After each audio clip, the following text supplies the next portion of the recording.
repeating his own language, but like, I don't want to read the thing he says here, but the self-exploitation to which we submit ourselves today is very different, than what he's talking about Marx's time in the 19th century. But right.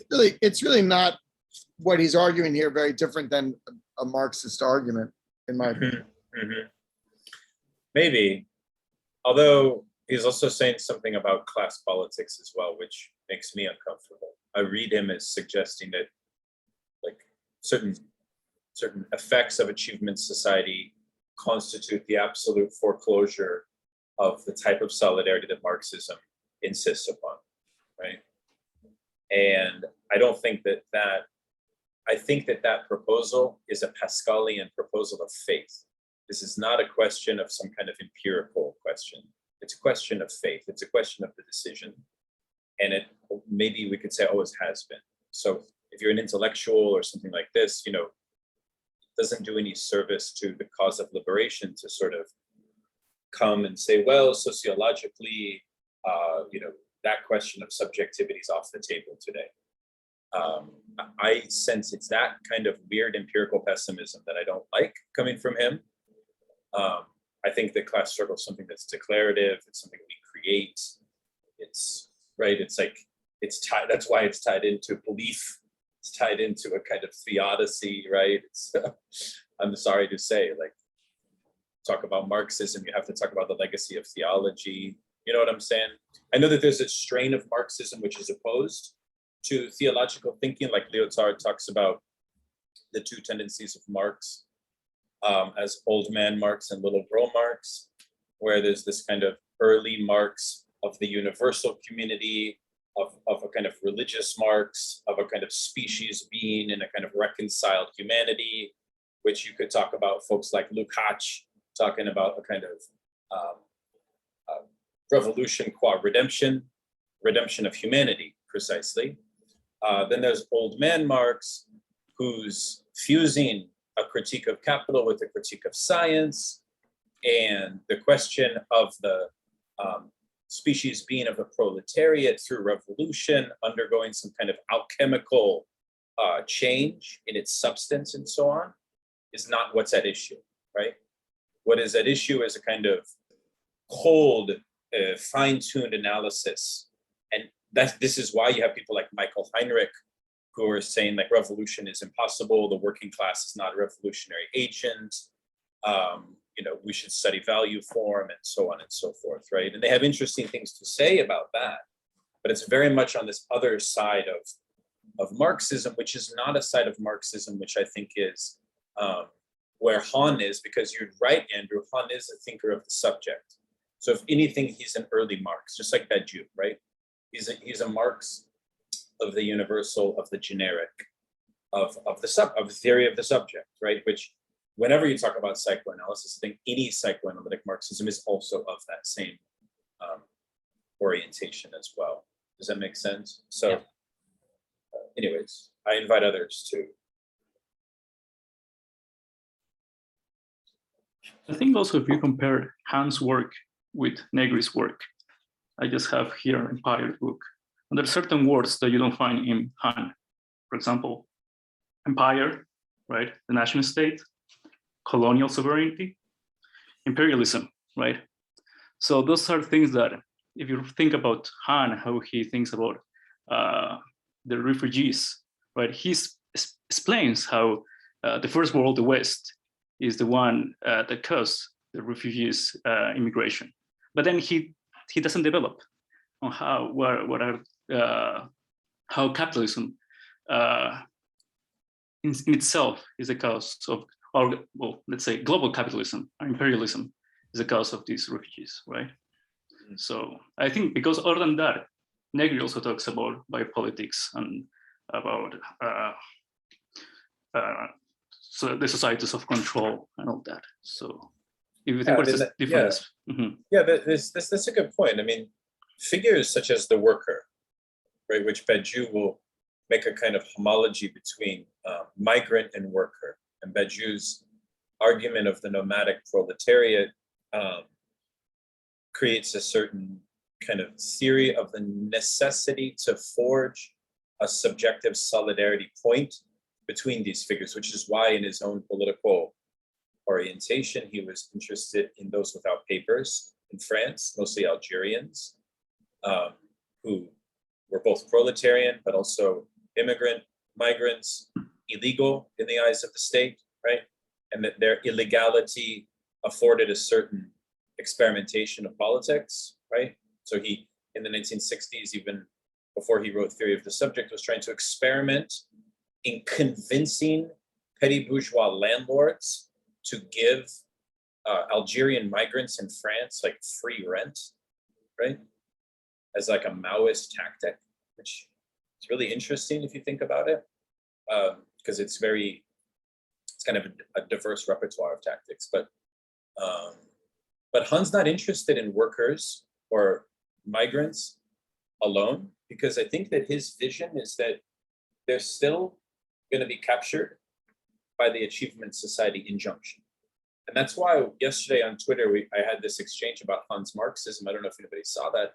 People kind of made the nice point, which is Han really thinks that even wage labor, like working at Walmart or working for 15 bucks an hour, he sometimes sort of says that all labor is achievement society labor. And I wonder what you all think about that. Does that, first of all, is that even true empirically? I mean, like, or is that sort of like I've spent too much time in the European art world and I don't know what the vast majority of people like. See what I'm saying? Is he being too universal in this weird way that we talked about last time? I think so. I find it a bit. I find it. I understand the point that he's making, but I'm a bit uncomfortable that all labor ends up being kind of part and parcel of the achievement society. There's something about that doesn't sit well with me. And, some of us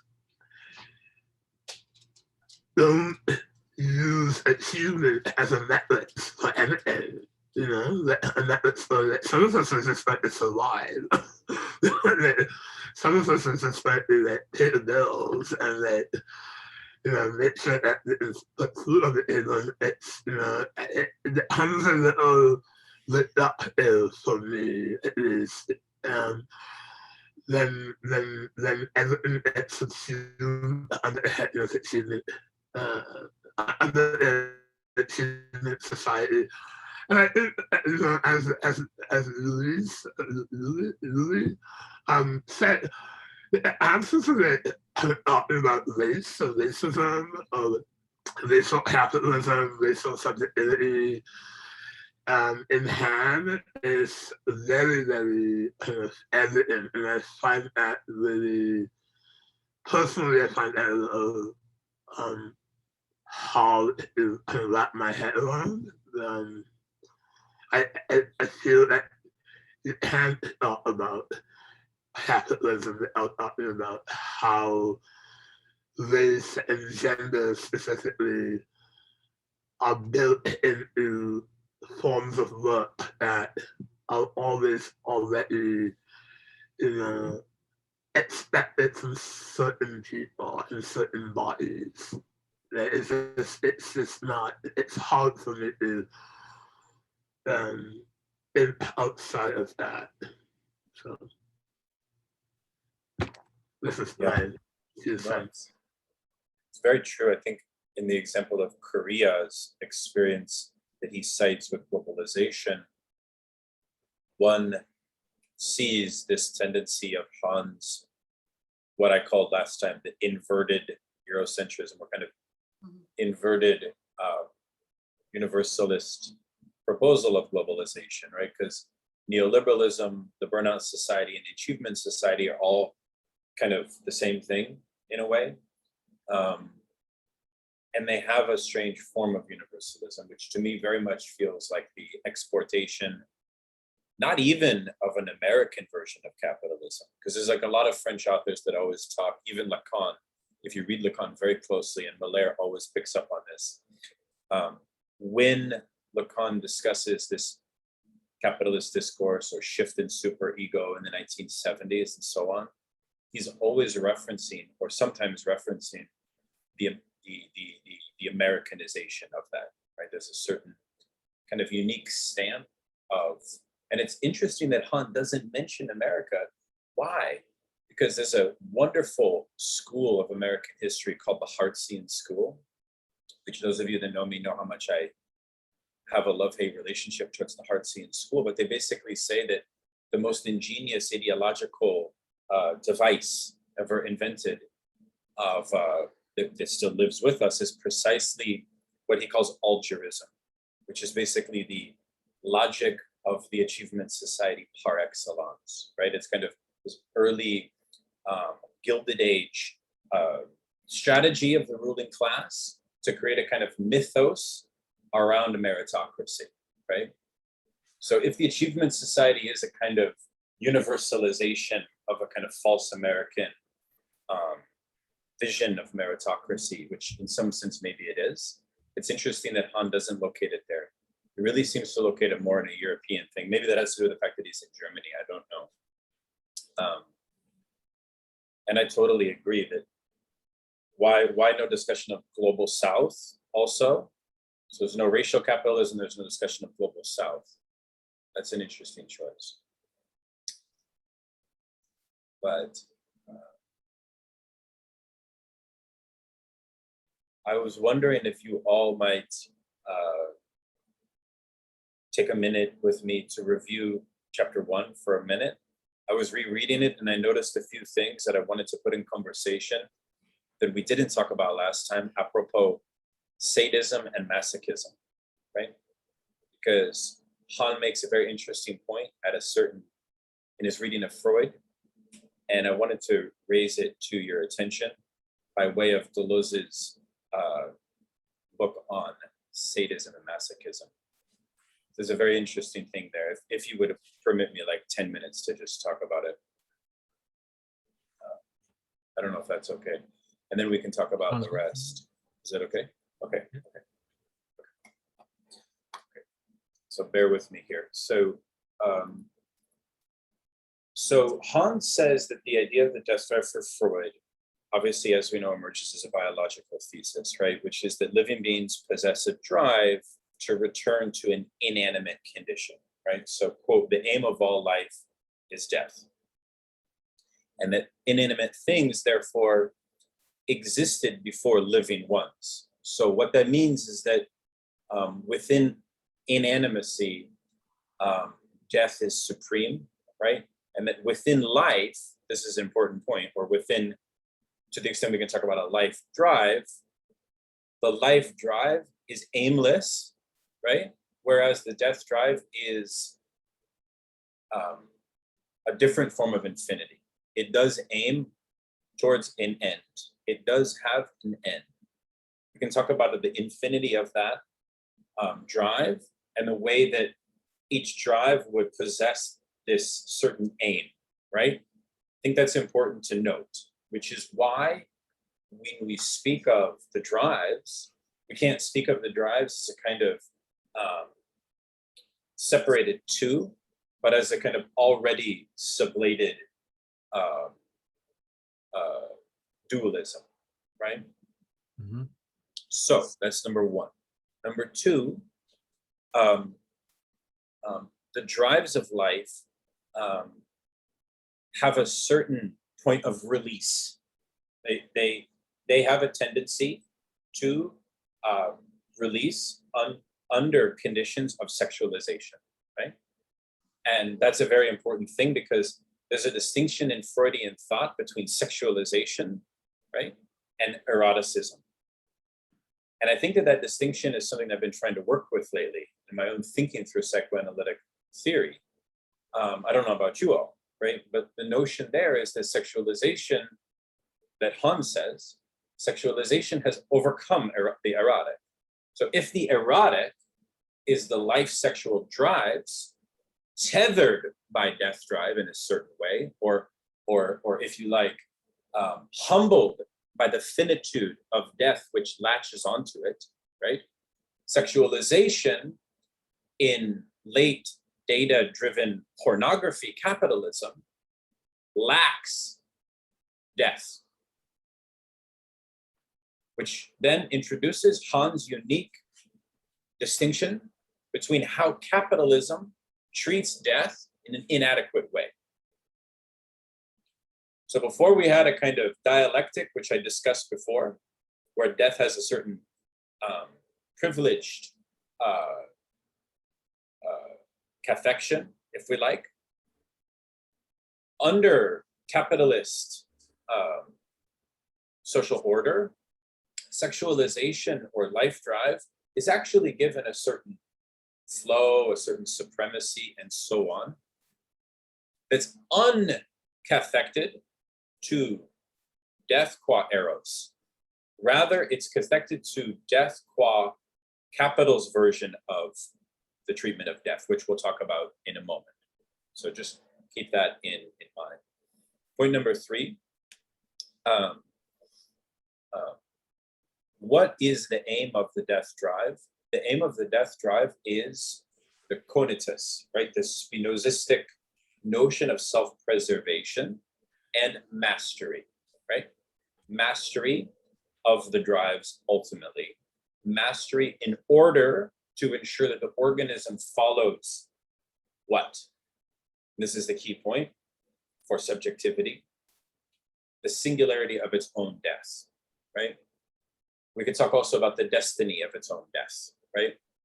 We could also talk about the way that capitalism actually usurps the singularity of that experience of the organism's death, right? Or breaks that apart or fragments that and so on. Point number 4. Freud had a certain fascination with the idea that the death drive can explain a mysterious source of a destructive drive that remains within a human being. And Hans says that Freud never fully figured out the source of this pure destructive drive. Now, we should remember that the first author of the theory of the death drive was Sabine Spellerin, a woman who, if you watch the movie on Freud and Jung, I forget what it's called, somebody can remind me. I watched that last night, man. I literally watched that last night. Isn't that weird? Yeah. That is amazing. Dangerous method. A dangerous method. Dangerous method. Yeah. Yeah. She appears there. And if you read her early essay, she's the one who also put forward, prior to Beyond the Pleasure Principle, I believe in the year 1917, or maybe even earlier, the proposal of this destructive drive, right? And we've all read Beyond the Pleasure Principle, or at least many of you that have been with me in this quarantine study group thing. We read it many months ago, and we discussed this. And we talked also about how many authors saw both a kind of mystical kernel within the Freudian theory, as well as something that affords Freud and later Freudians and philosophers that read Freud a certain experimental zone, right? So, for example, when we read Malibu's essay on this, she's actually able to take this notion and kind of talk about the notion of elasticity, talk about like the death drive qua a new theory of human infinity in a certain way. And even, I would even say that Jews' theory of the subject also plays with this fundamental question in Freud. So tonight, in a moment, I want to tell you exactly what Deleuze does with this, okay? So that's my plan. But to return to Han, he says, within the living being, the death drive works to bring about the being's dissolution. Freud interprets this processual death as an active self-destruction. Initially, then, the death drive expresses itself in the form of autoaggression, It is only the drive towards life, or eros, that ensures that the death drive is directed towards external objects. In this way, quoting Freud, Freud says the death drive itself could be pressed into the service of eros, and that the organism was destroying some other thing, whether animate or inanimate, instead of destroying its own self. So that's sadism. Conversely, any restriction of this aggressiveness directed outwards would be bound to increase the self-destruction, which is in any case proceeding, masochism. So there's this strange dialectic between sadism and masochism, where sadism is rendered primary, right? The other point here that is worth noting is that from the death drive, Freud deduces that aggression emerges from two different impulses, right? So there's a constitutive aggressiveness, which takes the form in this dialectic of sadism and masochism, which sadism is object, masochism is ego, right? So there's a paradox there, which is when you're gaining pleasure in the suffering, well, no, I guess that's not quite a paradox, but nonetheless, it's object back to ego is the movement. Okay. So the two sources of aggression for Freud is one, the need to resolve a tension. So an organism has an inherent tendency to resolve a tension. And this ultimately has to do with the notion of the problem of death itself, right? To die, however, does not necessarily suggest a destructive inclination.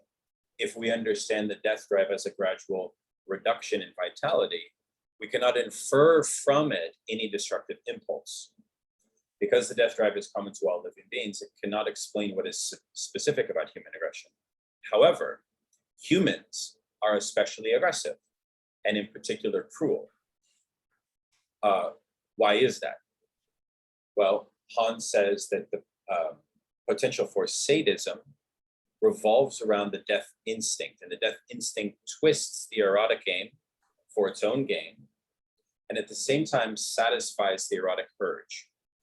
So because the erotic or the life drive is formed within this movement, you can see that where it goes, it also receives pleasure, if that makes sense. Mm-hmm. Irrespective of the content in the experience. Okay, so he says even where it emerges without any sexual purpose, in a blind fury of destructiveness, we cannot fail to recognize that satisfaction of the instinct is happening, right? And that this satisfaction is what Freud calls narcissistic enjoyment, right?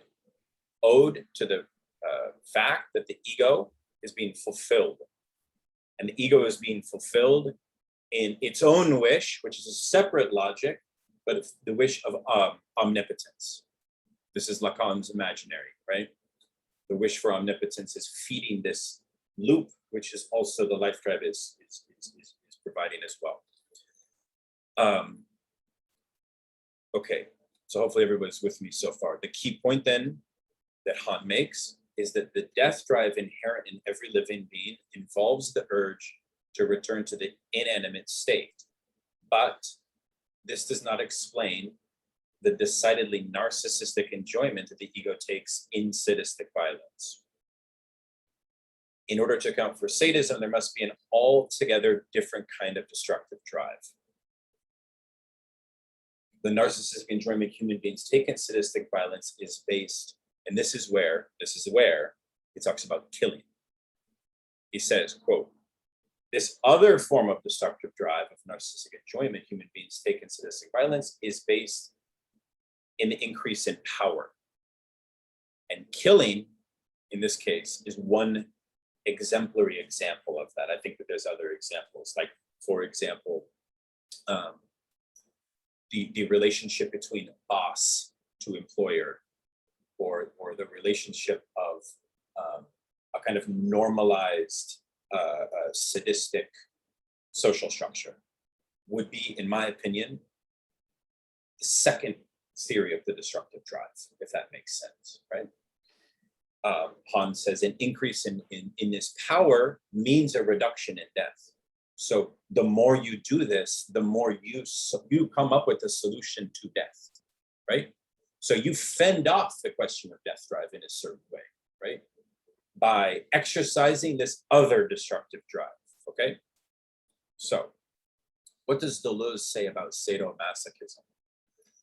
Now that we have that background of the problems of it for Han, and then Han will then talk about money and sacrifice and this kind of bataille thing, right?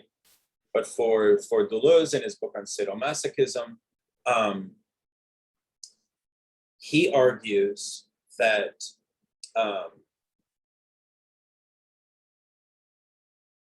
what's actually taking place here is a certain logic of the pleasure principle, which is being swapped out for a type of blind repetition, is what he says, right? He says there's an alteration of the normal function of repetition in relationship to the pleasure principle. So instead of repetition being experienced as a behavior related to pleasure already obtained or anticipated, repetition now runs wild and becomes independent of all previous pleasure. It becomes itself an idea or an ideal. Pleasure is now allowed to sort of be unregulated, be completely unregulated. And this unregulation leads to a twofold process, what he calls desexualization or resexualization. And he says eros is on the side of desexualized. He says eros is basically, like I said before, a kind of somewhat of a kind of controlled version of that. In sadism and masochism, he says, quote, "There's no mysterious link between pain and pleasure. The mystery lies in the desexualization process, which consolidates repetition at the opposite pole to pleasure, and in the subsequent resexualization, which makes the pleasure of repetition seemingly proceed from pain." So in sadism, no less than in masochism, there is no direct relationship to pain. Pain is regarded only as an effect, right? I thought that was interesting in the sense that, like, for Deleuze, and he elaborates this even further. And last time we did the Freud group, if you go back and watch the video of that session, we kind of, I tried to graph all of that logic of repetition. But I think what I wanted to point out to you tonight is that Han is recognizing a different destructive drive that is kind of an under-theorized part of Freud. And so I just wanted to invite folks to sort of, I don't know, maybe comment on that if you've also seen this in Freudian theory, or if you've seen other thinkers account for this differently than what we've talked about. Some of the research I'm doing at the moment. So I'm looking at perversion as a structure, structure of perversion, and looking at masochism. And it's interesting in terms of what Lacan says about it. I mean, in relation to, because within masochism, or a masochistic subject, is less about the actual act or whatever. It's more to do, with alienation and separation. I think I've got that right. They've undergone one, but not the other. So what happens? This type of subjectivity is saturated with a type of enjoyment, and they have intrusive thoughts, anxiety, a sense of dissipation, a constant sense of the self about to dissipate. And what happens is that in order to be able to get a sense of identity or a sense of stability, they need someone to enunciate the law, a way of being able to limit this enjoyment. So it's akin to the psychoses, but unlike the psychotic subject, where they would encounter or come next to the father, or be encounter the father, that would ultimately cause a collapse in subjectivity. the pia verse means turning towards the Father, turns towards the Father. It's a question of the enjoyment is already there, and the masochistic act is not about pleasure per se, as you say. It's as like the lures. It's just an effect.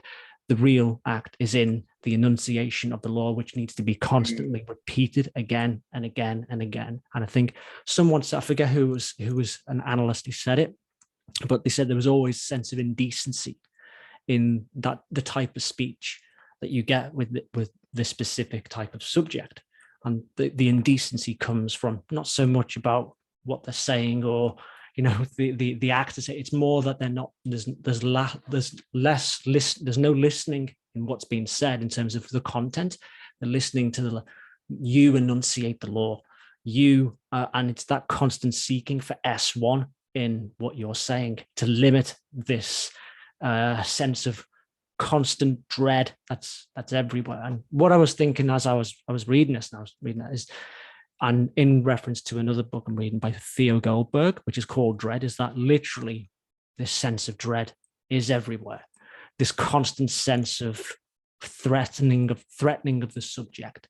And one of the key things that Lacan says about this threat sense of the masochist is that the masochistic subject will push the person into a position where there's that much anxiety that raises in them, to the point where they have to announce the law. And you think about how everyone's in this constant state of dread in the sort of panopticon world that we're in, you know, as he talks about, where all of a sudden the law is announced, and that's why you get, you know, various forms of online fascism and all these things, where you do find these points where we need to latch on to. You know, someone is enunciating the law, and you get people who we need to, you know, these celebs, these people who, it doesn't matter what they're saying, as long as they're saying it, we can listen to them. They are. So that's anyway. I'll stop rattling on. It was just a thought as I was reading, as you were coming up with that. I'm sorry. No. I am so shocked that Lacan didn't take perversion as one of the discourses. I mean, I think I know why he didn't, but life would be a lot easier theoretically if he would have, because then we would have a kind of account of it. But it nonetheless remains extremely. And on the one hand, it's the source of Zizek's argument of Marxian commodity fetishism in late capitalism. Mm-hmm. It's structured on perversion. Mm-hmm. On the other hand, in a traditional Freudian sense, the very edifice of civilization is itself kind of structurally perverse. Mm-hmm. The discourse of the analyst begins also in a bit of perversion, right? So perversion is the air we breathe. It's not an abnormality. It's not an extremity. Exactly. It's something very much with us, right? Yeah. And it's something which may or may not be something that can be thought of as a subversive gesture for the cause that we're all interested in, of kind of emancipation, liberation, radical politics, etc. That's kind of, maybe the verdict is out on that question. I know that we may suffer from a kind of exhaustion with perverts. I think that's true, right? I don't think that perverts, why? Because they've been banned from social media. Like a true consistent structure of pervert actually can't appear in our online world anymore today. They're gone, right? And they're not really gone, but in a way they are. You know what I'm saying? Mm-hmm. Because the prince of the perverts, like Trump, was kicked off. So, there's that issue as well. So I don't know. It was this sense, what was, the idea of fake news or whatever, you want to talk about. And I know that it's sort of a hackneyed point, but the relation with, the relation to the perverse subjectivity. And, I know that there is sort of, this sense of moralism that comes with the term, but I'm using it in this very specific Lacanian sense of turning towards the pure version, turning to the Father. And with characters like Trump, what the perverse subject is, that type of father who does enjoy, that is the one who enunciates, and it doesn't matter what's said, as long as they're saying it. And as big now, they're, as you say, they're being ejected. But that's different though. That's different though, because like I've seen some people try to say like, I don't know, like different forms of like Islamic or Islam, like Fethi Ben Slama, the most famous Muslim psychoanalyst. If you read his book, Islam and the Challenge of Psychoanalysis, he kind of makes this weird claim that Islamism or Islamist subjects are perverse. Okay. But you can sort of see the futility of perversion in that example. Because if Trump is perverse and Taliban is perverse, it doesn't really give us a nice point of contrast. You know No, what it's a I'm good, saying? I understand. I've always been a little bit like perversion's too vast. It cannot explain the logic of how we're interpolated within film and television, as Zizek says. It cannot explain consumer capture, fundamentalism, and Trump. Like it's not precise enough. There's something You're right, missing. you know. I don't know if others agree with that, but No, it's a very good, very, very concise and you know. I don't know. I mean, I want to hear what other people think. Yeah. I have a Daniel, question. Oh, Daniel, you Yes. asked about anywhere else you find kind of articulated the disjunction that Han articulates between, you know, the narcissistic enjoyment of destruction, Yeah. sexualization. I think that's really, you could read that as being a release into a preoccupation of Lacan's ethics seminar. You know, this malignant jouissance of the neighbor, which I don't dare venture to. Particularly if you read Leo Bersani's essay in is the Rectum of Grave, the essay Aggression, Gay Shame, and Almodovar's Art. He talks about this a lot, and by the same token, you could see that in contrast to this kind of nihilistic violence, you know, of narcissistic enjoyment, you could say that of course, ethics seminar is in many ways a paean to sublimation. That's at least Kopchak's reading. She's very big on this. In the first chapter of Imagine There's No Woman, this is the whole way she reads Antigone, and around the disjunction articulated by the latter part beyond the pleasure principle between, you know, the pleasure demanded, and which we could say is the primordially lost pleasure. And then on the other side of the circuit of the drive, the pleasure that is achieved. Yeah. That's nice. That's really nice. Yeah. This kind of that idea of the problem, which Deleuze and Guattari, actually, if you go back and you read Anti-Oedipus, that which escapes from the dialectic of life and death, right? Kind of this enters into, they try to formalize the status of certain libidinal formations, right? And Lyotard does the same thing in Libidinal Economy. Talks about libidinal layabouts, right? Like, in other words, like certain libidinal affects that subsume a certain community, right? So I love that level of granularity and thinking about this, right? But nonetheless, so this mysterious destructive drive, which escapes or sort of breaks out from the lab, so to speak,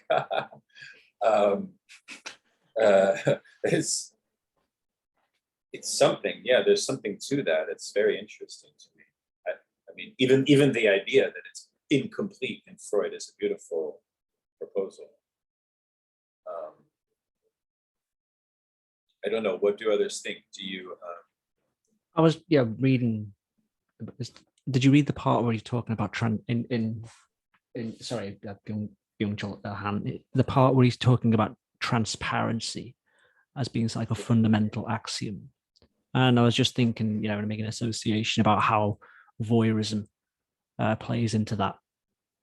Voyeurism as a principle of capitalism per se, the idea to be seen and how we're seen, and in that process of seeing, or changing ourselves to be seen, we become these sort of autonomons of just data collection units, and it was, I remember I was reading in another book, I forget what it was, about how for things to be so transparent, and for this absolute sense of closing in, of proximity in every single way in terms of where we are.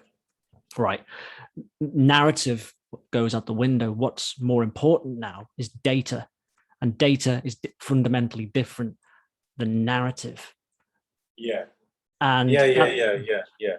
But what you're saying then, to connect with Aaron's point, is that if the das Ding of the other, of the neighbor other, which invites a theology of psychoanalysis or an ethics, if that dynamic, which, as we know from the first time we met, Hans says our society is not a society that knows how to manage otherness, like we don't really have an ethics of otherness, could we then say that we also don't have a management theory of this destructive drive?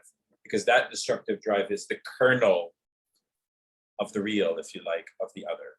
Mm-hmm. So we don't know how to deal with that. Mm-hmm. I think that's a fair point. I think that is correct. Think that, yeah. Go, please. Oh, I was going to say, Mark, I'm really glad you mentioned the topic of voyeurism. I was actually working on something not too long ago, which I think is opposite to the topic at hand. Essay arguing, I think largely inspired by another Kopchak essay, the Sartorio superego. And basically the thrust of the argument I was making is that you couldn't go so far as to interpret voyeurism as a kind of symptom of reification, right? And think of it this way, I mean, Kopchak, building on the kind of Lacanian critique of utilitarian ethics, you know, it's penchant for expansionism is, I think, the way Miller puts it somewhere. You know, there's this idea that everyone has to yield their pleasure into the universal pool of pleasure, yes? And it creates the supposition that somewhere, someone is not releasing into this universal pool. And Kant just connects this with the kind of, you know, say, French preoccupation with the veil. You know, what's behind the veil? For right. the way Kant interprets this is this, you know, fantasy about this obscene jouissance, this obscene enjoyment taking place behind the veil. Yes. And so, yes, I think, you know, in a society where there's this kind of impulse, I mean, not impulse, injunction to transparency, which is a kind of, you know, it's part and parcel of this kind of utilitarian, you know, principle of maximalization. You know, there is going to be the specter, the symptom that haunts it, this point of exception that appears somewhere. That's a really lovely point. Yeah, no, thank you for that. No, that's a real nice food for thought. Yeah, excellent. It's also a nice way to kind of historicize the the perversity of European universalism and its insistence on that transparent yet repressed reservoir of enjoyment. It's just, I just thought, sorry, you were still talking. I thought you stopped, Daniel. I apologize so much. Can you? No. I'm done. I was just, you know, it was just an association that came to me. You know, people talk about the ethics of transparency and how important it's important to be transparent. Right. It's nightmarish. You know, it's just insofar that if everyone saw each other's thoughts and everyone knew what each person was thinking, it would literally all drive us completely batty. You know, if everyone, sorry, I was just thinking, it was just an association that came to me about, you know, people talk about how important it is for transparency as an ethical point. Yeah. And so, well, no, sometimes, you know, a lack of transparency is important too. You know, sometimes people in, say, oppressed countries, and you know, where if they write in very transparent and clear ways, that it will end up, you know, it won't be very good for them. So they have to write in non-clear ways. They have to avoid this absolute injunction to be seen. There has to be opaqueness in some way. There has to be. Sorry, it was just an association that came to me. I was just thinking about, we talk about the importance of transparency and how the panopticon, or what Byung-Chul talks about there is this, if there was now in the past, about the early 2000s, the injunction to enjoy. Now we're living in this injunction to be seen in this new digital panopticon where nobody's enjoying anything, but we all feel this anxiety to be seen. And also because of that, we have to be incredibly clear. But sometimes there is a point where we have to nurture an ethics of opaqueness, maybe. I don't know, I'm rattling. Yeah, I no, that's apologize. interesting. No, I think there's a lot to that. Yeah, I wonder what others think. Yeah, because he wants to say that the transparency structure produces the problem of libidinal energy being invested in the ego, and that whole discussion that he has about the decrease in object libido. So we have a kind of surplus of ego libido, but so that means that we're more masochistic than we are sadistic, which is also why he says that whole thing about the cutters, or the people that do the wounds to themselves, right? Mm-hmm. It's kind of nice connection there. You can see the structure of the transparency society produces this kind of masochistic thing, and that's actually interesting also, which is why the pervert who can do sadism really well becomes a kind of hero within that world, because they don't need to inflict wounds on themselves. They can inflict wounds on others. I wonder if it's also between transparency and visibility.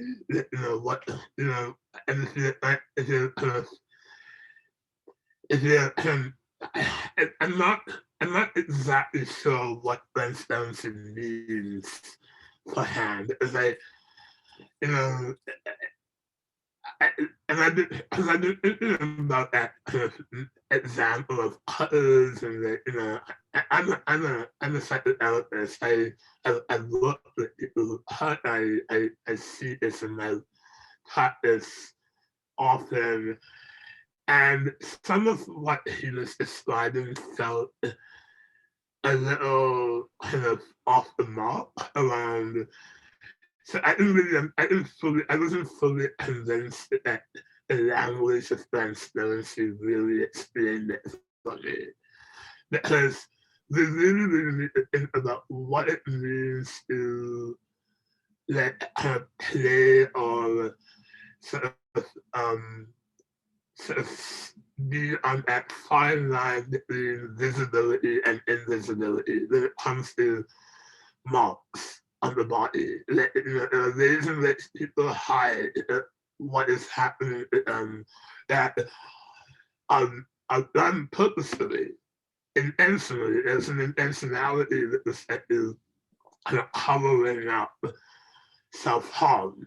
And I feel that he doesn't really take into account some of those things, for me at least. And I wonder if transparency is enough as a word, or as a concept, or however he's imagining it.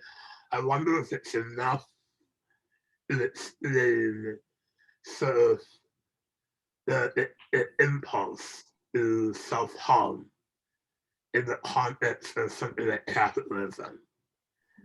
I don't know if that makes any sense, but it's something about the way he was talking about cutting that really, it kind of left me a little pissed off. I don't know why. I was just like, it's just like so, it's just that people who cut spend a lot of time trying to figure out how to hide their marks. It don't want people to always find out. So, hey, Rachel. Yeah, well, I was just going to say, like, even on the societal level, I'm a public servant now, and I actually, I can say that, like, the discourse of transparency globally, is a kind of ethics that's a citizen-centered kind of ethics that's put out there, but the gap between that rhetoric and reality is just so vast. It's just so vast. And when I read him on this, I was saying, okay, maybe a corporation could get close to maybe this kind of even being able to have the data available, but the amount of labor intensiveness that would be needed and all the information laws and bureaucracy, transparency could arguably be the veil, in the sense that it's kind of like what a citizen will see, which is necessary, but there's just so much that cannot be seen for so many reasons. Some of them are real ones, but you know, I saw the point about transparency and trust, and it made me wonder, are these kind of this rhetoric of transparency in liberal democracies that's coming up, is that, calibrated with the absence of trust that is happening? And I think that is a really valuable way to look at it, as whether this rhetoric, for instance, is actually with that. But in terms of the reality of transparency, that might happen in the future somehow. That might be a kind of aim that the system has, but I just don't see that as being as descriptive of the so-called data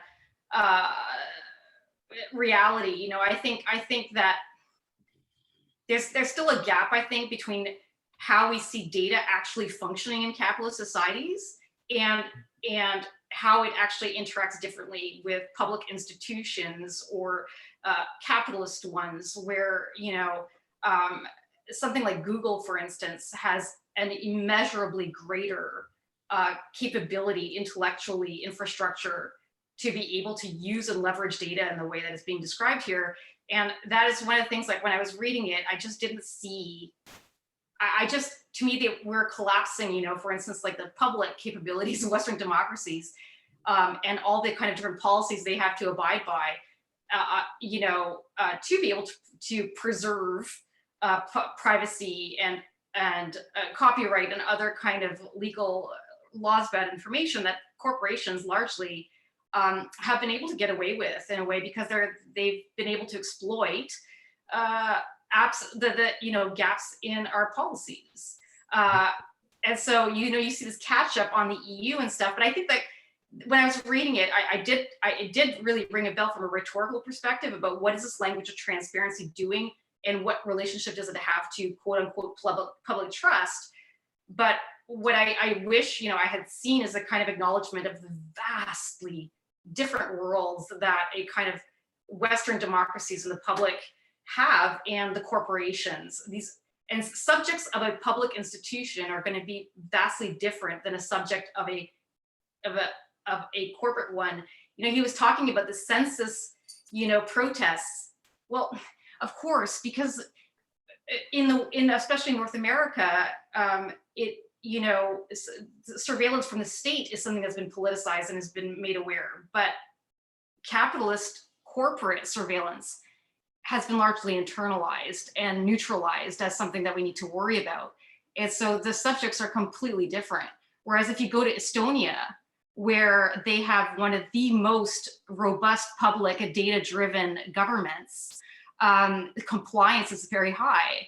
Why? Because they have a very high trust of public institutions, a very different relationship to the public, because they don't have a history of skepticism with regards to the state, having had some, communist background. And so, when you look at the subjective relationship that someone in Estonia has, maybe in Estonia, you would have the closest version where almost all public information, would conceivably be, held by the public sector in some way. But I just don't see an analog in Western democracies. And so that's just like a kind of quibble in terms of the kind of elisions that he makes, where it's like there are literally real material differences between these institutions. So yeah, that's just my little take here. Well, sure, but what I would say is that I think that those specificities are important, but I would say that precisely the opposite, that the transparency society is just like so grossly installed. Like it's so, like this is straight out of Baudrillard, and he's not really changing it very much. And what the problem is precisely that he's not being specific enough. So like I'm interested in like hearing Daniel talk too about the sadomasochistic stuff. Like, why don't we talk about like a share drive? Like why don't we try to like theorize something like that as the narcissistic injunction to share for the law, like you were saying, the law announcing this, like, you know, interpolation between the object and the subject, the objectified subject that I desire myself as through sharing through everyone. That kind of transparency, because I guess I just think that we live in just a grossly transparent society, in the sense that it's made its way down into the libidinal level, where I desire to, I go out on a run, and I realize that I'm thinking in proto tweets or something, you know. I realize that I'm trying to capture a tweet. And so I don't know, I'm interested in the transparency question. And I think that I'm more on the same page with you. I just think that he could be precisely like way more specific about it. And it would be a lot more helpful and well, let us all. Is Rachel your point that this is what I understand you saying, correct me if I'm wrong, that you feel that Han is kind of doing what we've critiqued him before of doing in other domains, where he sort of is giving this picture that like subjects or citizens are all kind of indoctrinated into this performance injunction, and that we're all kind of, that it's a bit too dystopian, basically, that it's not this totalizing, that there's all kinds of variation, and there's kind of levels of trust and lack of co-optation. There's a profound body of citizens that are not duped by social media. Is that kind of what you're saying, that it's like, or just very plainly that the material circumstances for the kind of data totalitarian vision that he creates is just not there yet in many of the places. He might have this teleology, you know, he might have this teleological kind of idea where we're all headed, and that's possible. But what I'm saying is that, you know, the materialist realities are very, very uneven given the kind of institutions we're in. And sometimes, like, I think sometimes in the West, we tend to overestimate how far along we are. Do you know what I mean? Like, we tend to have like this kind of idea that we're just at the forefront of this stuff, which is why I think it's interesting that China is often kind of brought up as this kind of like, you know, but oh my God, if only we knew, you know, like how China's way ahead on some kind of data surveillance. And the closest thing we would have, I think, like for us, like, I just think the material circumstances for that is very different, you know, like to be able to have a data totalitarian kind of vision, you would have to invest like just literally so much into basic data management. The resources required is like, to me, it's just that there's just something kind of, there's a materialist aspect when you look at where are at. Can I interrupt? Yeah.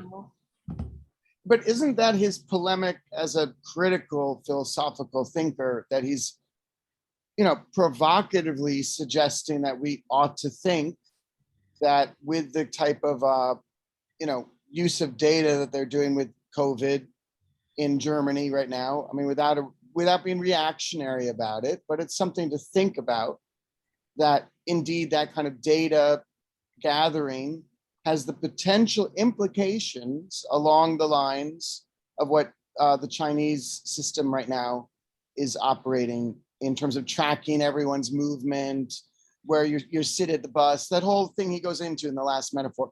I mean, of course, we can say, obviously, it's not exactly the same. The idea is it's not going to be exactly the same. He's not claiming that either. But the idea is that he is indeed saying that the Chinese system might be Europe's future. So in other words, I don't think he really means that like literally. He means it as a rhetorical, you know, polemic for us to reflect upon. So I think it's really important not to get too tied into a kind of American empirical argumentation here around whether or not he means it exactly accurately. We need to like give him a little space as a sort of German philosopher, okay? A little bit. Well, you remember Yeah. Andrew, there's a beautiful thing he wrote in The Agony of Eros called The End of Theory. The End of Theory, it talks about how theory was born in one version. I mean, you could trace it back before Socrates, but he said, theory is what? In contradistinction to this version of empiricism, it's talking about theory is an introduction to the outside. It's Socrates introduces the atopos. He literally introduces something which cuts, but cuts you in a different way than this kind of masochistic cutting, right? But he introduces you to this form of otherness, like, and then he has all of this stuff about Alcibiades would go into kind of libidinal convulsions listening to Socrates speak, right? And Hahn says, what's at stake in dataism and the future dystopian direction of the burnout society and so on is the end of that, right? Is the end of theory. And the end of theory is the end of this kind of speech, which can cut you, right? Which can introduce. And what is the cut introducing? That cut's introducing pure speculative thought, right? Of course, for the arch villain Nietzsche, this is like a great danger that we would be so optimistic that we can think we can find something emancipatory about speculative thought. But for Hahn, like, he's all about that kind of weird, like for Hahn, that form of thinking is spiritual. That's like spiritual erotic at its very height of erotic. Anyways, I'm sorry for that tirade or whatever, but do you guys know? No, thank you. Do you guys know about what Sartre said when the Nazis invaded France, right? I don't exactly know the quote, but he said he never felt more free than when France was invaded by the Nazis. I think it's the same with China, for example. They know they're being controlled, but in the West, what was it me too? We are not. We don't know we're being controlled. Don't you think actually the best title for this book should be Utilitarianism and the Death Drive? Because it's not about capitalism, it's about utilitarianism, right? It's about our self-transparency of what we know, what we want. And that's liberalism, right?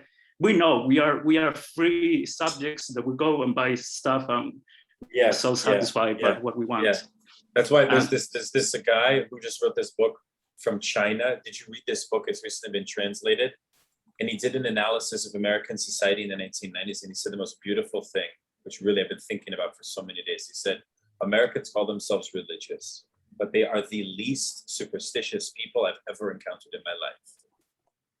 They are utilitarians who told themselves that they're religious. They're not religious at all. And if you think about Protestant Christianity, that's actually like very true in a certain way. Like, in other words, like, there's really no mystery in American religion. Like, you know what I mean? There's no real outside. Like, anyways, I totally agree, Luis. I don't know about the Sartre point though, about with the Nazism though. I don't know. I'm gonna have to go, so I'll say bye-bye. So sorry, I have to go. See you, Mark. I'm sorry, but it's 2 a.m. and I need to go to bed. Otherwise, I'm not going to get up tomorrow. But Godspeed and thank you very much. And sorry for interrupting. Bye-bye. Thank you. All the best. I was going to say, picking up on some of Rachel's criticisms, this idea of transparency he's evoking, I think that some of the argument he's kind of, gesturing at for the first half of the book or so, I think you can find a maybe more potent version of this, focused version of this in if you've ever read Jody Dean's paper on communicative capitalism. It's been a few years, but she talks about, what happens basically when you view information, networked media technologies as actual commodities. There's a disjunction, obviously, between use value and exchange value. And the fact of the matter is, what we exchange online doesn't count so much for the information use value it actually conveys, but as just so many units of circulation. And so that, this ideal of transparency is one by which we kind of are blinded to the actual effective results of our actions. To go back earlier to the idiom of perversion, it's classic disavowal. Yes. That was one point I just wanted to make. But then the other was, this is kind of I felt myself pushing back at moments against his argument about, to the degree to which, I don't know, there's a certain kind of technologism about it, and corollarily a psychologism about it. He's talking about the ways in which it's quaint. He evokes the Google Glass, Google glasses. I can't remember the last time I ever thought about those. Exactly. I felt the same way. Yes. How totally quaint. agree. Totally agree. But he's saying like, oh, there's this space which is completely rid of any vacancies. It's information filled, et cetera, et cetera. And he's playing into a long tradition of this idea of the kind of reification of man's sensory apparatus, whether it be Freud talking about the prosthetic God in Civilization, its discontents, or like Lukács. This is why Lukács hates modern art over against Adorno, who sees its kind of utopian potential, is because it is a reification, an instrumental, rationalization of the individual senses. Yes. But there's a degree to which I guess this shows maybe the ways in which, Han could benefit from more Marxism. When, Marx talks about in the manifesto, the specter of communism, I don't think this is a mere metaphor. I think that Marxists have to think about the unrealized. And another way of putting this is, the historical situation Han describes, obviously there are ways in which our current technological configuration kind of keeps us arrested. I think like Dean's paper on communicative capitalism is a very like bleak and, sobering view onto this. And I think it does, to a large extent, keep us arrested. But at the same time, it's not the sole reason we are in the impasse we are at. Even as, you could view all of these factors as having been long latent, I think you have to be able to, and I think we mentioned Althusser earlier, I think this is very Althusserian, to be able to think in terms of these, radical contingencies that happen, right? Mm-hmm. How do you think about the unrealized in history? And then how do you think about the way in which, Rachel, you mentioned, transparency as a kind of telos, and that was very apposite, because it comes to be a telos, as it were, and it might possibly be undone. Yeah. Reminds me of Agamben. Once when I was in a seminar with him, he made this beautiful point. He just wrote on the board the title of this Italian book called The Theory of the Caput, which was a theory about how man relates to technology, such that it's an argument like a genealogical, I'll find the author's name, where like human beings' orientation to technology is like, in other words, it's a thesis precisely against this kind of techno-teleological thing that Han is talking about, like, oh, we're all gonna have Google glasses and so on, because what he actually shows is that historically civilization has progressed with technology at a snail's pace. And he makes this larger argument. I wanna say it's Emile Benveniste, I forget exactly who it is. But he says, Agamben says that Deleuze and Guattari took this theory of technology into their own thinking, which is very interesting to me because I wanted to write an essay. There's like why Deleuze and Guattari are not accelerationists if they hold that view. Anyway, it's a whole other thing. I'll try to find I'm trying to find my notes on that. I apologize.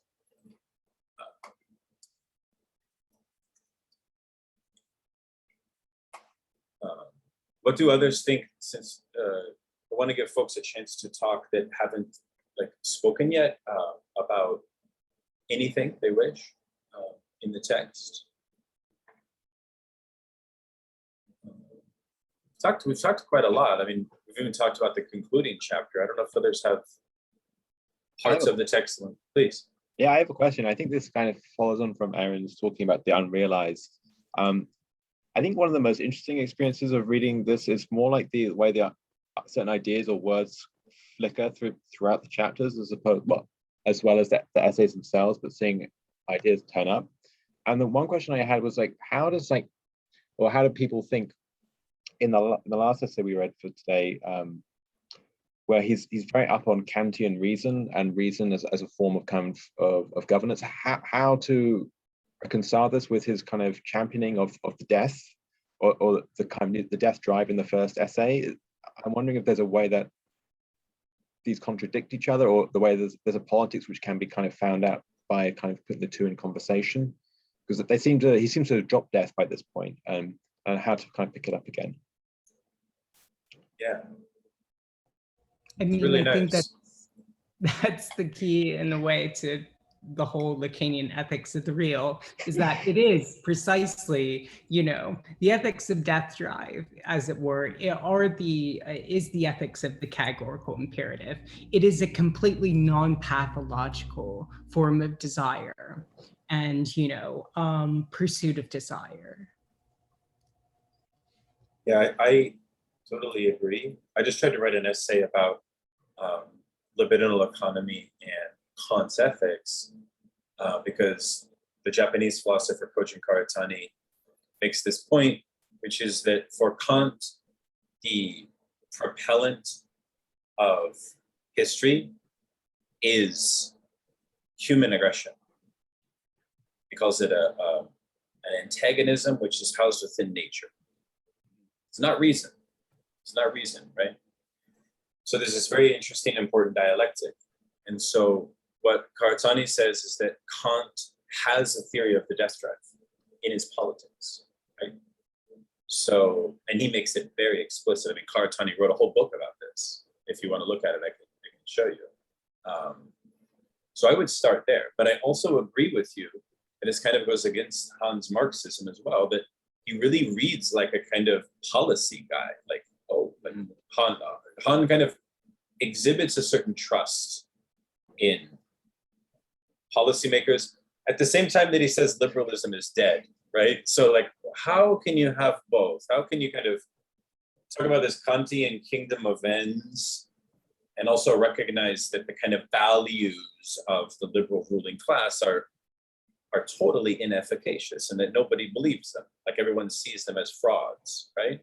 So I don't know, there's something there that's under-theorized. It sounds too Habermasian, don't you think? I know, a little, yeah. Yeah, it needs more Marxism. I'm kind of curious about what you guys think about what he was saying about, the fact that communism itself is becoming this kind of consumption object. Yeah. Looking at labor, and and that's something to me that often, as someone who tends to like the idea of an enunciative, declarative kind of universal that creates something new.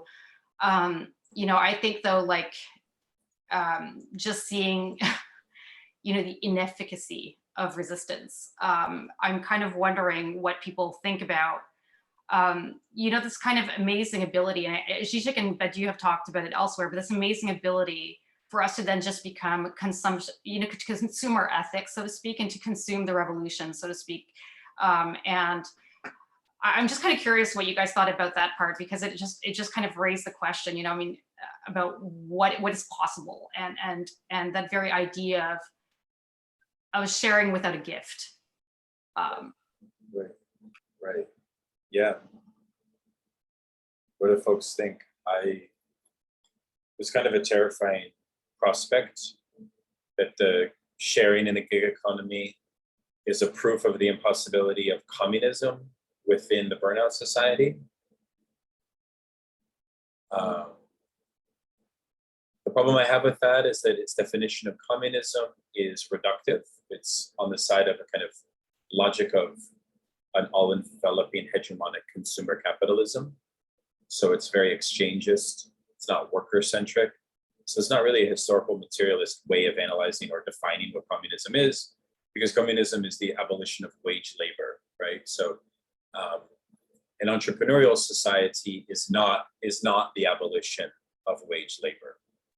It's the veil or the illusion of that, right?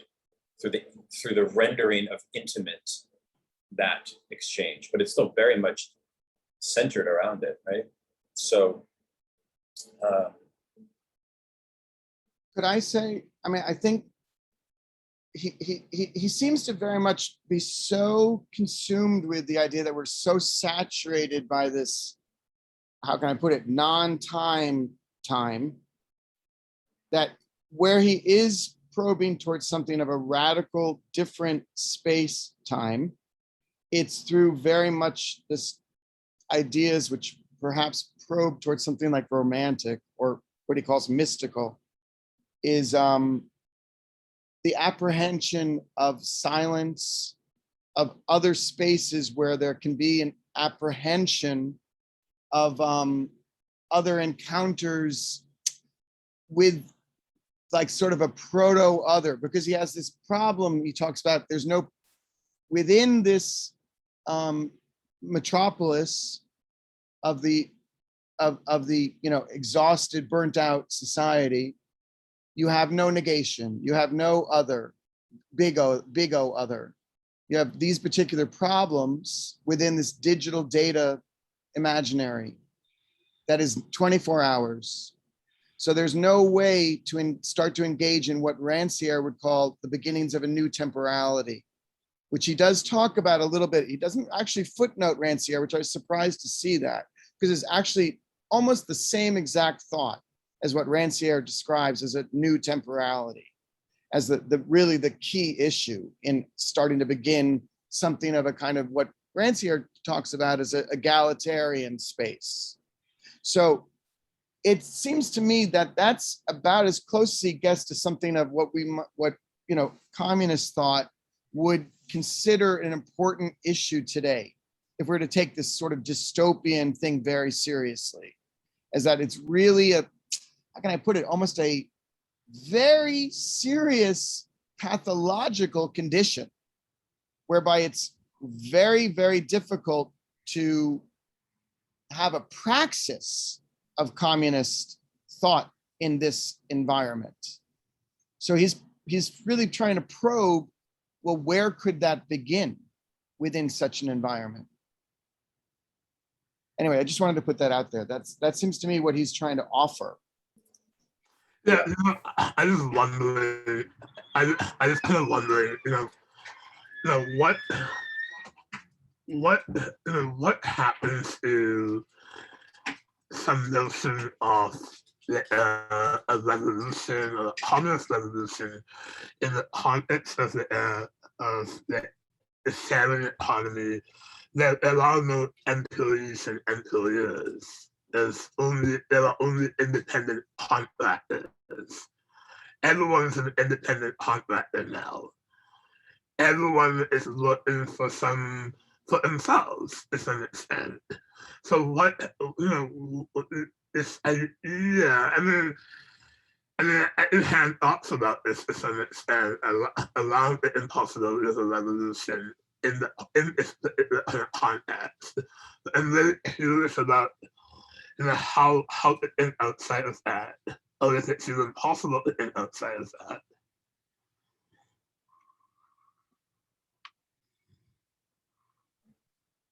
I totally wonder the same thing. I mean, one of the things I've been looking at a lot in turning to studying historical materialism approaches to 19th century history of liberalism in particular is the dialectic between corporate and entrepreneurial forms of freedom as this sort of two primary horizons of social freedom, right? And that what Marx neoliberalism is like the total hegemonization of the entrepreneurial form. And the irony there is that that entrepreneurial form, when completely left unchecked and so on, especially within the new apparatus of power, does seriously pose a threat to all the prior models we had of communism, right? It forces, like Clyde Barrow says, it forces socialism to become inherently libertarian, right? Because if you want to live a life of dignity, you must abide by the libertarian injunction, right? You have to become your own boss. And why? Because the only mode of freedom is that, right? Everything else has been put off the table for us, right? So there has to be some kind of new negotiation with the state on the one hand, which is why I do find Clyde Barrow's theorization of the lumpen state a very powerful one. And I think we should revisit that proposal, even with racial capitalism, especially with racial capitalism, given that the Black Panthers held that view as well, which is that the revolution in late capitalism really only comes through the lumpen class. And that the lumpen class can kind of guide the way in a certain sense. That's a whole other thing that we studied, but I don't know. It's very tricky, because I also am thinking lately, I don't know if you all agree, but like when everybody talks about social democracy, they say, I'm a Leninist, I'm not for social democracy. It's like, that may be true, but you're talking about Lenin in a context which is so fundamentally different than ours. What does it really mean to be opposed to social democracy? You know what I'm saying? Like, as a Leninist, what does that mean? Can the context of what is to be done by Lenin truly be transplanted to us now, such that we are confident that we must be opposed to social democracy, even as an incremental wager? To me, these things are tricky. I don't know, like, anyway, sorry for that. But other thoughts?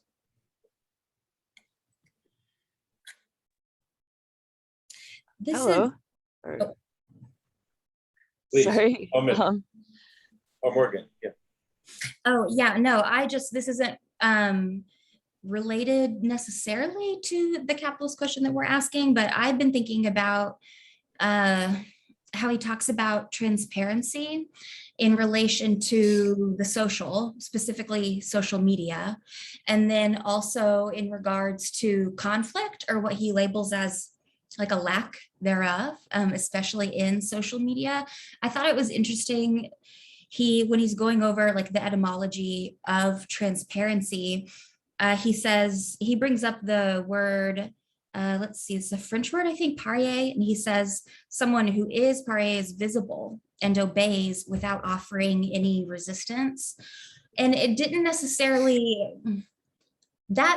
the piece of transparency being something that, voluntarily reveals itself without offering any resistance, didn't seem to square with me to the way that social media is used now, right? So he does kind of go in on like the emptiness of the selfie, I guess. But I always, especially recently, since I do think a lot of people, at least, to Rachel's point about people not necessarily being aware of the data being collected on them, I do think that for social media, there's a capitulation maybe when we, maybe we download an app or something and we know that is going to track our location and, anything else. But then we do have an agency and an option of resistance, or at least like non-compliance in what we choose to post, right? And most of us, I think, are aware that is public.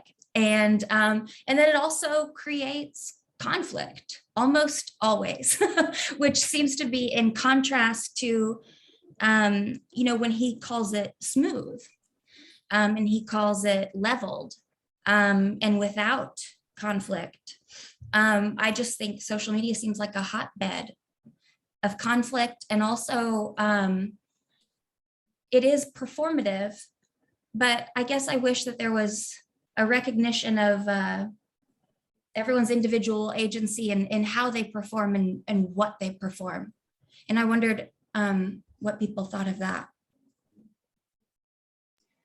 Yeah, I mean, what you're saying reminds me a bit of Adam Curtis's recent documentary, Can't Get You Out of My Head. He kind of presents a very different a really different kind of portrayal, actually, to this kind of idea that, we're all going to become data subjects without agency. And, he points out so many examples of cases where, despite all the best intelligence, the predictive abilities of us to do what we thought we could do with data was nowhere near where we were thought. Like our fantasy structure of, and I think this is something we need to talk about, is how much of this data stuff is actually a fantasy structure itself, that a lot of us, Elon Musk or, Apple can tell us something, but that's just advertising, right? Like, and I think, like he was pointing out, for instance, that the resistance and the ability to resist of individuals was actually far greater. It was, it kind of left me with a rare opening, I think, in terms of listening to a lot of this conversation.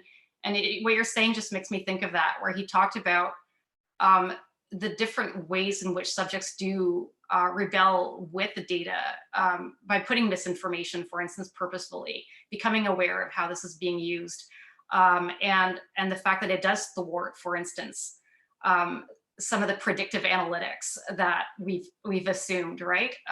So I just wanted to say that that's the one of the few sources I've seen recently that kind of provided a kind of glimpse into a kind of a different kind of progressivism, I guess I could say, like, as opposed to this kind of just a fantasy structure that could possibly become true, but is still very much, one that we carry with us.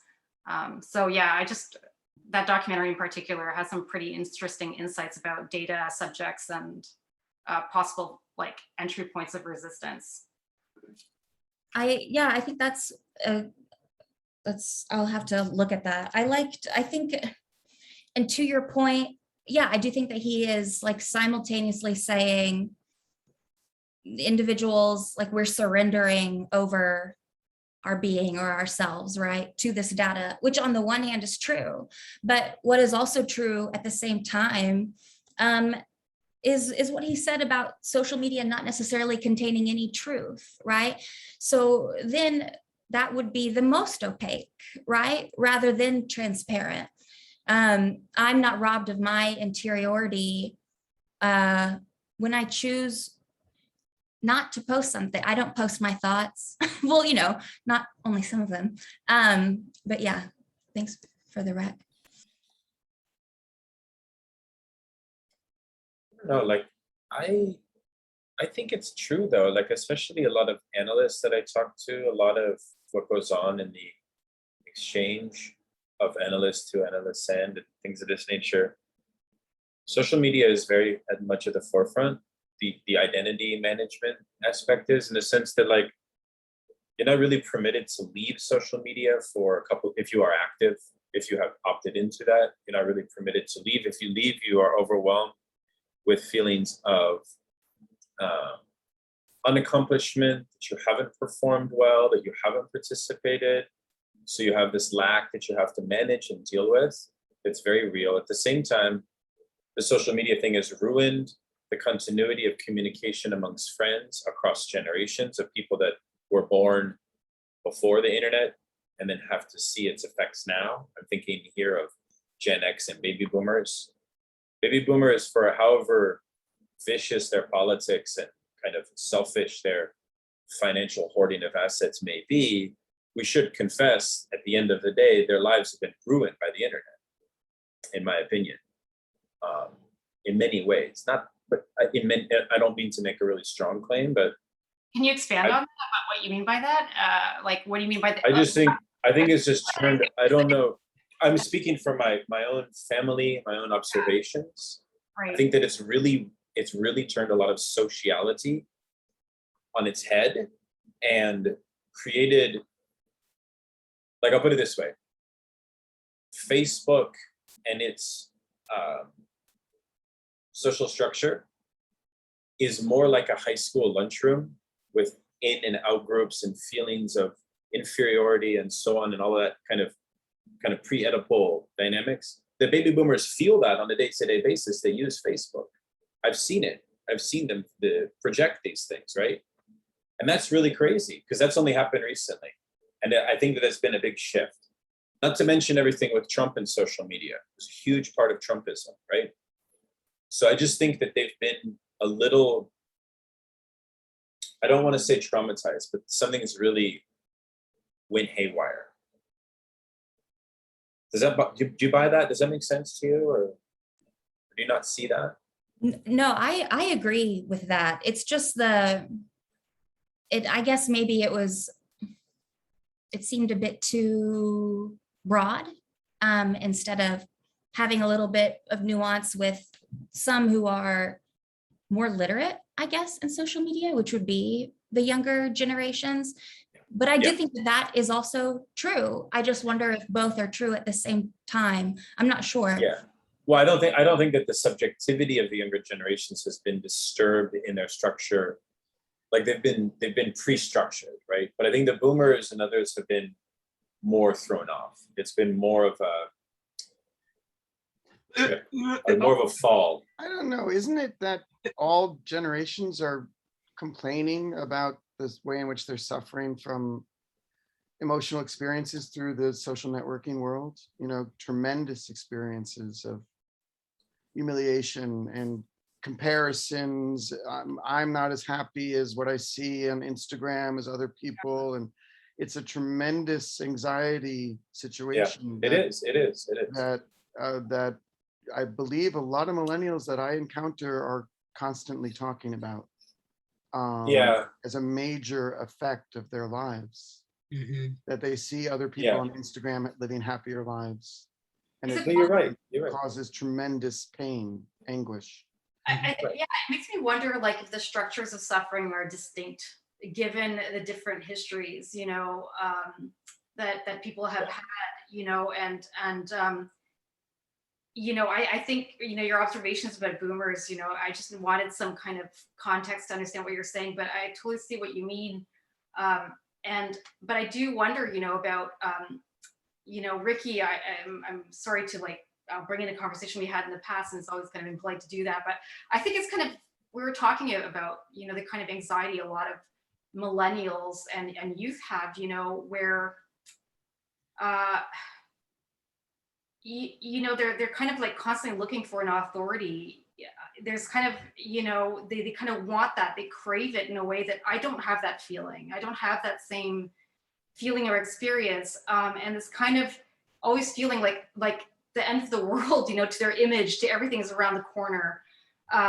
You know, sorry, I guess like my question is, you know, like maybe we are all suffering with social media, but we're suffering in maybe different ways because of the development and where we've been in terms of how we've integrated with these technologies. And it might manifest itself in different ways. I see, Ricky, you're nodding. I'm just curious, you know, probably because I'm just curious because I see you. I see it so often in my practice, and different people and different patients of mine exist on different platforms, and they have very different relationships with it. You know, I have patients, for example, who are artists who feel that they have to always be on Facebook, or Twitter, or Instagram, just so that people see their art.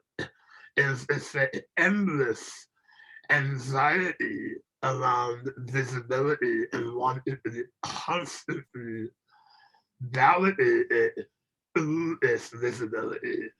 And then there are folks who, I mean, I'm not in glitter, and I'm not particularly interested. I'm on glitter as in I have it at home, but I don't particularly care for it. It's not really a platform that I find personally interesting to use. And I also have colleagues that are constantly on it. who enjoy it, who find community in it. And I think they sort of put it in around suffering is interesting in the sense that I think everyone's suffering in relation to social media, but I think they're all suffering very differently. And not just differently based on age, but also differently based on geopolitical regions, right? And how clear friends of mine use social media in India is very different, and how clear friends of mine use social media in Canada or the States. There are ways in which communities are using social media in very different ways that I think are important to also kind of acknowledge or understand now, right? I think there is a contradiction here, right? I mean, I said before, he looks like a Habermasian. And specifically because his idealization of reason, right?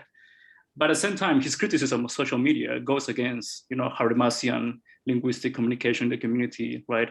So I don't know. In one side, he's kind of criticizing this medium that decades before they thought, well, with the internet, everything will be easier, right? That will be the best path for reason, right? For this Habermasian communicational community. But instead, we have this, I don't know, I would say class struggle or something like division in society, right? So it's contradictory. Yeah. Maybe that's true. Yeah. I was going to say, apropos the topic of social media, on the one hand, I think he is correct to assert that there are definite aspects inbuilt to social media that modulate, that modify, the kind of social interactions we carry about. For instance, he draws on Walter Benjamin's work of art in the age of mechanical reproduction, its distinction between, the cult image, which was able to had value by its mere existence, and was always, always an effigy in a way. It's always a past presence, as it were, as opposed to the exhibitionism of current images. He talks about, the jump in the air that was a bigger thing, I think, on social media years ago, or at least it might still be on normies, Instagrams or whatever. But I think there is a degree to which, again, there are features inherent to social media which exacerbate problems of alienation and estrangement, etc. You can instantly access it. It's within hand's reach. This is a problem. It's not like checking your mailbox or something. On the other hand, I do think I want to push back against certain kind of technologists tendencies. And Daniel, what you were talking about, for some of us, it looks like, oh God, social media has broken the boomers' brains, you have these horrifying stories about people getting, hooked on QAnon and killing their fucking children. It's really astonishing, but at the same time, I think that this bespeaks a deep strain of paranoid thinking, the paranoid style of American politics, of course. You also have the fraying of basic social relations, at all sorts of levels. What's the famous? I think there's a famous book, or maybe it's a sociological paper looking at the decline of bowling hall memberships, something like that. You have you have a frame of all sorts of extracurricular avenues for socialization, and in the light of that, people retreat into social media and they can feel the isolation becomes amplified, as it were, and it reflects a pre-existent isolation. But at a certain point, who cares about pontificating about social media, like, is kind of my rejoinder. Like, isn't Han's pessimism precisely something that like enjoins us to think, bring a materialist analysis, not to the material of the social media networks, but like to our own thoughts? Like, isn't that exactly what the earlier question provokes? This sort of silence of like, is there a possibility of Indeed. an unrealized, capacity? I think that what all this raises is the materialist analysis that has to get done is in our own heads. Like, we can talk and squabble about the specificities of social media and different identities and all, but I think what Han is referring to is this, this execution of a kind of metaphysical principle based on just absolute hyper-presentism, like absolute transparency in the unconscious. So that's the kind of materialist analysis that I'm like really interested in doing. I think that we have to do, Yeah,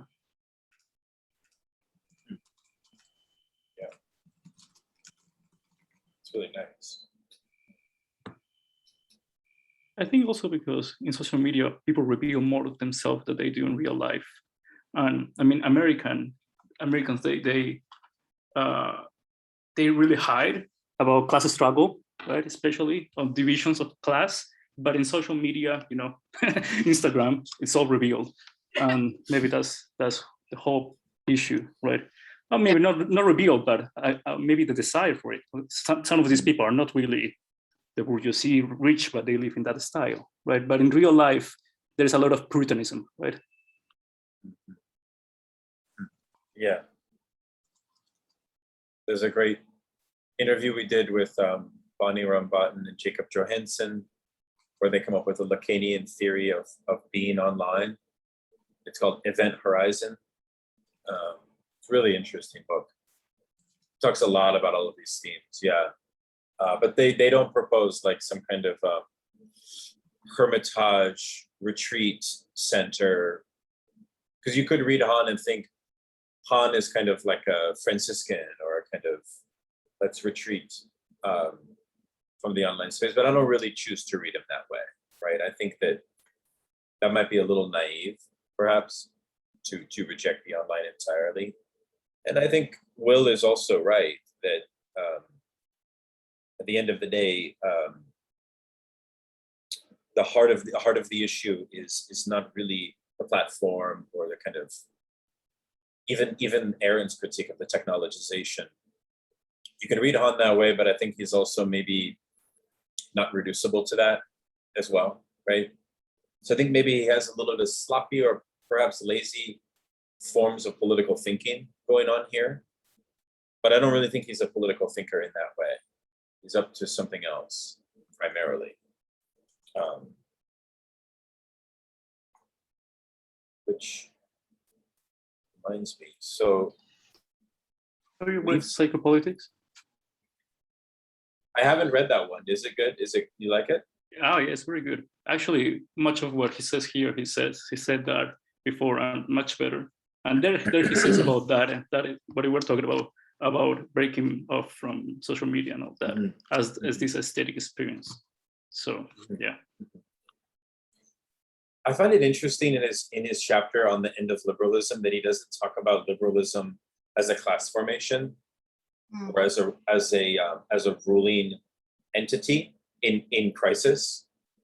And I'm not talking about the cliche of Hillary Clinton and the Democrats or something like this, but I'm talking about a far deeper, far more metaphysical crisis about liberalism's theory of the subject, right? Which is in a total philosophical no man's land. Like they have nothing to offer there, right? Which is why I think for those of us like doing philosophy from a socialistic lens, whatever that may look like, it just feels like a lot more productive to work from that space, because I think most of the people that kind of wish to toe a kind of liberal orientation are either A, extremely conservative, or B, too afraid to confess that they really are liberals, right? It's like very hard to do that. it's so taboo. I don't know. I just would have liked to see more about that. I don't know. Do you know what I'm saying? Like he just merely talks about liberalism as a kind of the Western ruling order and sort of leaves it at that. In other words, I take him to mean there that he doesn't really think that the fragmentation of that order that I'm speaking of, he seems to not think that it's that significant. It's maybe because in other texts, like on Shangzai, he talks about Asian forms of social order as in contrast to liberalism in what he means by it in a different way. So it's not quite in the way that you're, I think, going at it. Yeah. He means like a disciplinary society that is Right. part of the traditions in Asian Right. society. Right. Totally. But I'm just saying, like, he doesn't put much stock in the fact that our liberal order is fragmenting, and that fragmentation is good news for those of us that want to push an alternative. So, right? Yeah. Anyways. Wonderful. Well, maybe Han will email us back and agree to come on to our Panopticon Zoom and give us a presentation. Wouldn't that be nice? I'm not holding my breath, but it has been really fun to read this text. If you all want, we can meet again next week if you'd like. I personally feel like we've covered pretty good ground. I'm not sure it's totally necessary. We can also talk about moving on to study another text as well. That's something to think about further. Send me a note if you have thoughts. I wanted to create like a mini survey about whether we should meet again or whether folks feel like this is good or et cetera, et cetera. Because I know we're reaching the 2-hour mark.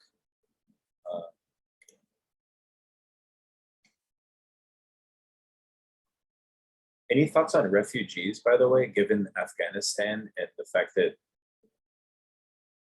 it's like a real major topic that I've been thinking about all day? What do folks think about Han's theory of who is a refugee? Did anything strike you there?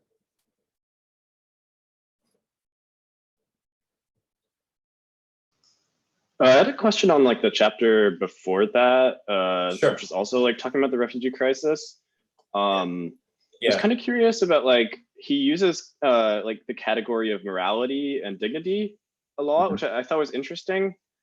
I was wondering like what is sort of the status of humanism for Han? Because it seemed as if like so like the last time we talked about how like he's not like sort of a nostalgic like harking back to some like kind of era of social democracy or whatever, like he's not like a Lashian type, Right. but it seemed as if like these concepts like morality, dignity, like it seemed to be something that he's counterposing to like postmodern hyper-capitalism, what have you, in an interesting way actually. Like I thought perhaps that's like a better alternative to, you know, going back to sort of traditional structures, which are, you know, themselves, you know, systems of oppression. And I don't know, I was curious about that, I guess. Mm-hmm. Yeah. What do people think? Is Han a humanist, or would you put him in the kind of more in a kind of,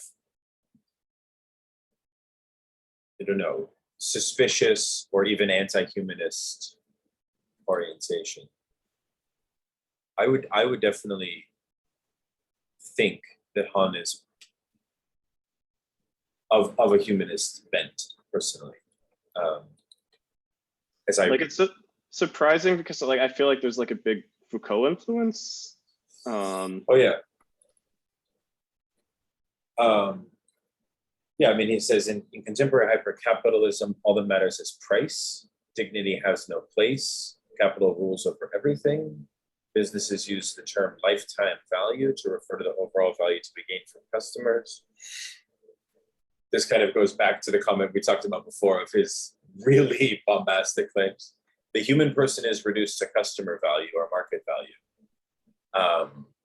And before that, he's talking about how Kant has a theory of hospitality of the radical other, right? So he's sort of bringing that whole motif of hospitality into conversation.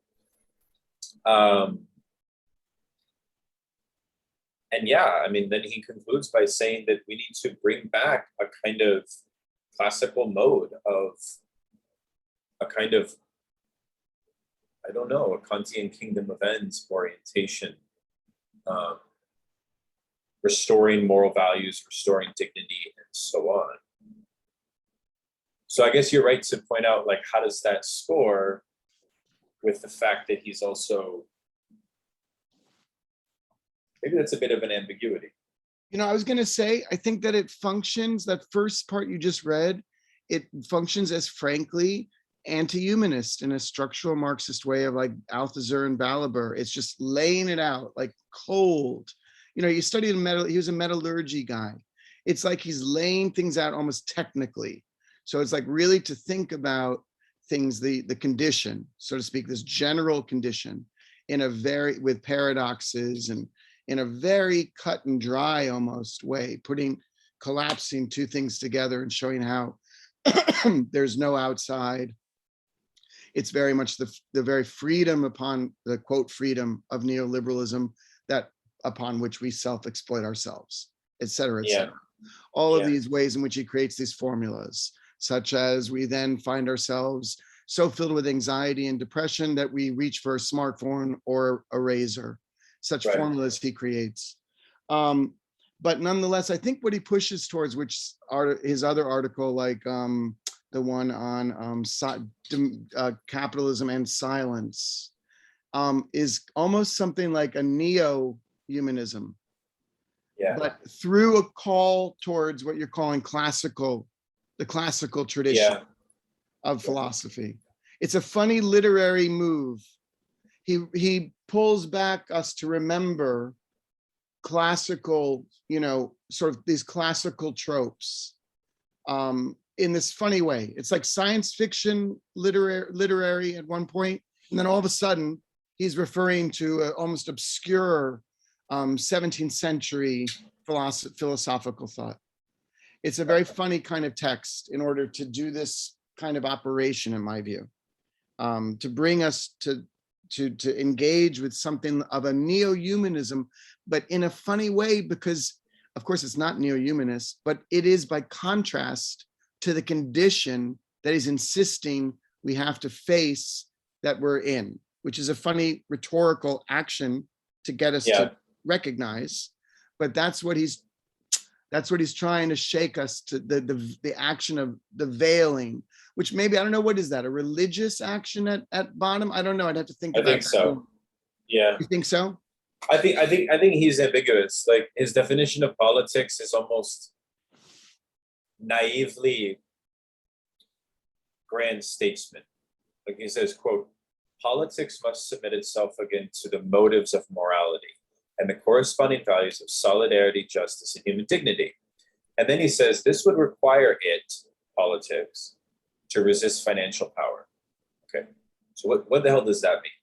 Is politics here being defined in the kind of neo-Marxist conception, where you have a kind of pre-political and a kind of eventual? No, that's not what he's saying, because he then goes on to say all about how politics is realized. This is at the very end of Go to Where the Wild Things Are chapter, by the way, the very last paragraph. He's talking about the EU.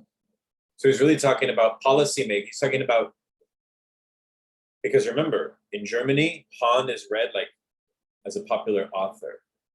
So like the literate intelligentsia class of Germany may read this book, right? So he's kind of writing for them. In that sense, he reminds me a little bit of Kojève, because Kojève's politics were not, I mean, they were proletarian, but they were also like statesman oriented. You know what I'm saying?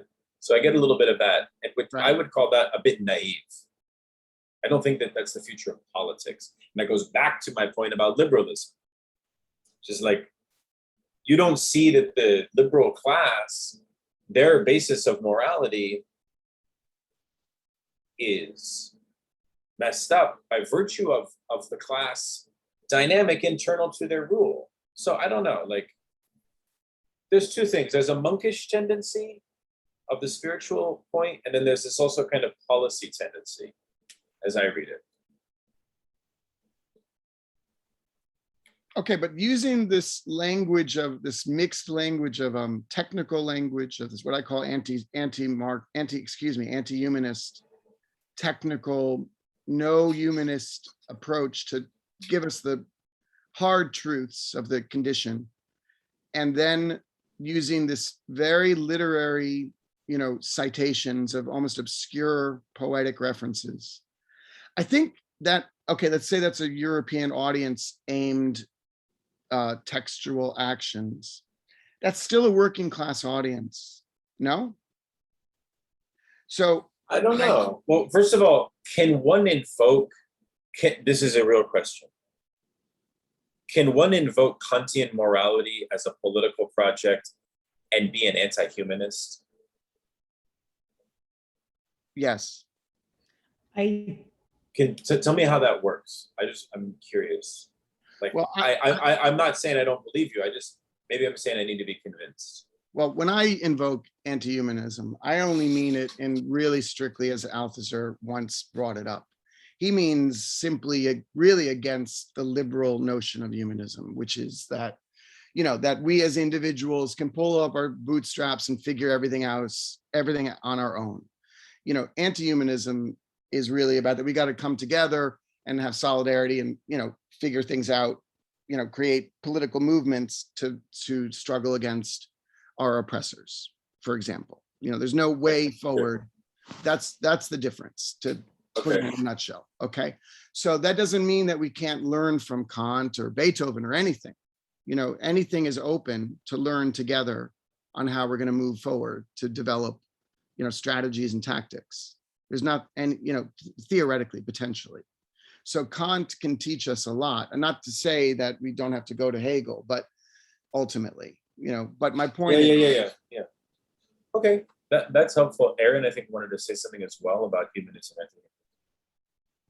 Oh, I was just going to remark, strictly speaking, like Kant's own ethical theory, whatever we might do with it, is deeply, we would say, humanist. Think of emphasis on human finitude there and the necessity for the postulates of pure practical reason, the immortality of the soul, etc. And how, Kant, again, like the ethical act is just this kind of vain asymptotic approach we're always striving towards. It is a kind of liberal pessimism.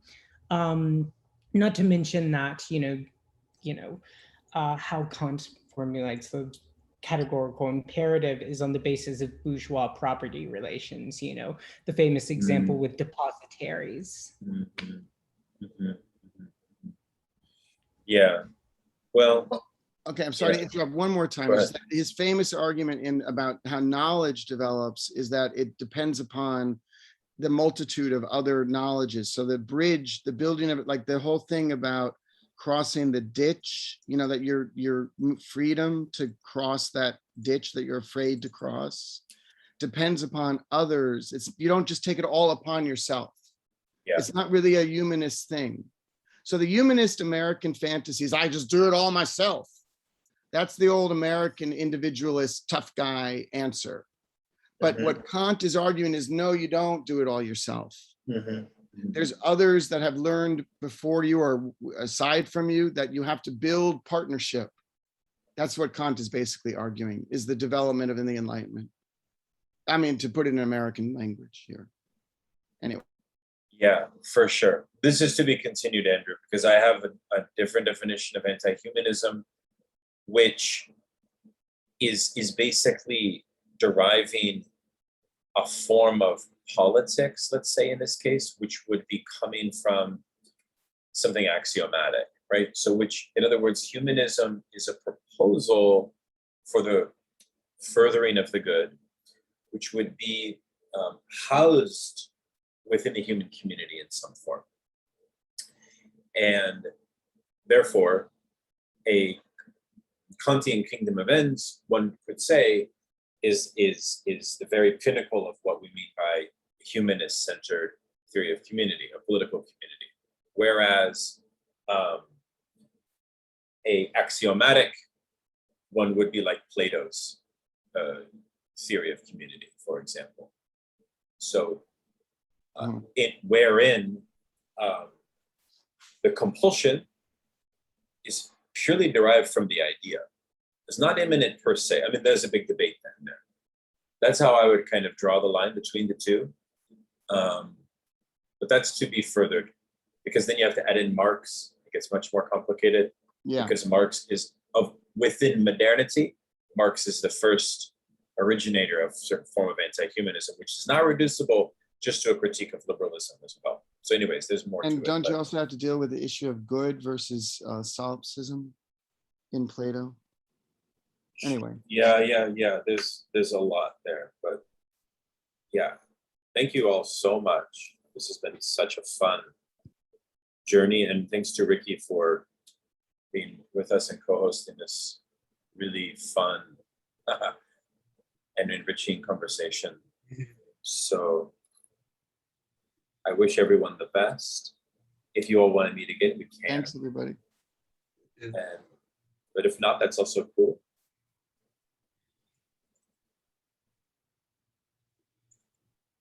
And we'll say goodbye. Thank you so much. Peace. Bye everyone. Talk soon.